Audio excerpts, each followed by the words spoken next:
আসসালামু আলাইকুম। টাঙ্গাইল জেলা ছাত্র অধিকার পরিষদ থেকে শুরু করে সকল নেতৃবৃন্দ এবং সকলেই আমরা একত্র হয়েছি। কারণ হচ্ছে আমরা যারা শিক্ষার্থী আছে তাদের প্রতিবাদ করার জন্য। তাদের কেন প্রতিবাদ করার জন্য? কারণ তাদের গতকাল রাতে আনসার লীগ তারা আমাদের সাধারণ শিক্ষার্থীর উপর হামলা চালাইছে। আমরা চাই দেশে বৈষম্যহীন একটা রাষ্ট্র, আমরা চাই দুর্নীতিমুক্ত, আমরা চাই সাধারণ মানুষের সম্প্রীতি, আমরা চাই হিন্দু মুসলিম বৌদ্ধ খ্রিস্টান সকলে কাঁধে কাঁধ মিলে একতা ভিত্তিক কাজ করবে।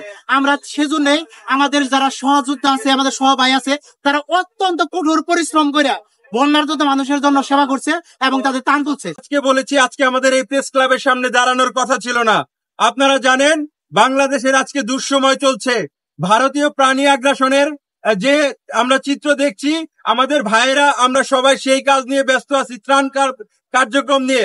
আমরা সেই কাজে আমরা সবাইকে কুমিল্লা, ফেনী, নোয়াখালী অঞ্চলে ছুটে যাচ্ছি। আর সেই সুযোগ নিয়ে আওয়ামী লীগ এবং আওয়ামী লীগের দালালেরা বিভিন্ন ধরনের ষড়যন্ত্র করে যাচ্ছে। আর সেটা শিকার আমরা গতকাল রাতে দেখেছি। আমাদের হাসনাত আব্দুল্লাহ সহ ঢাকা ভার্সিটি এবং বিভিন্ন ভার্সিটির এবং উপদেষ্টা যারা ছিলেন তাদেরকে আটক করে রাখা হয়েছিল এবং সর্বশেষ তাদের গায়ে আঘাত করা হয়েছে, তাদেরকে পৈশাচিক ভাবে পেটানো হয়েছে। ছাত্রদের গায়ে আঘাত বাংলাদেশের ইতিহাসে কখনো মেনে নেওয়া হয়নি, এখনো মেনে নেওয়া হবে না। যারা গুলি করেছে তাদেরকে দ্রুত আইনের আওতায় এনে তাদের শাস্তির ব্যবস্থা করতে হবে, এটা আমাদের প্রথম দাবি। এবং আনসার বাহিনী সহ আরো কোন বাহিনীর নামে যদি এইরকম দুষ্কৃতিকারীরা একত্রিত হয়, তাদেরকে ছাত্র সমাজ মোকাবেলা করার জন্য প্রস্তুত আছে। এটা জানিয়ে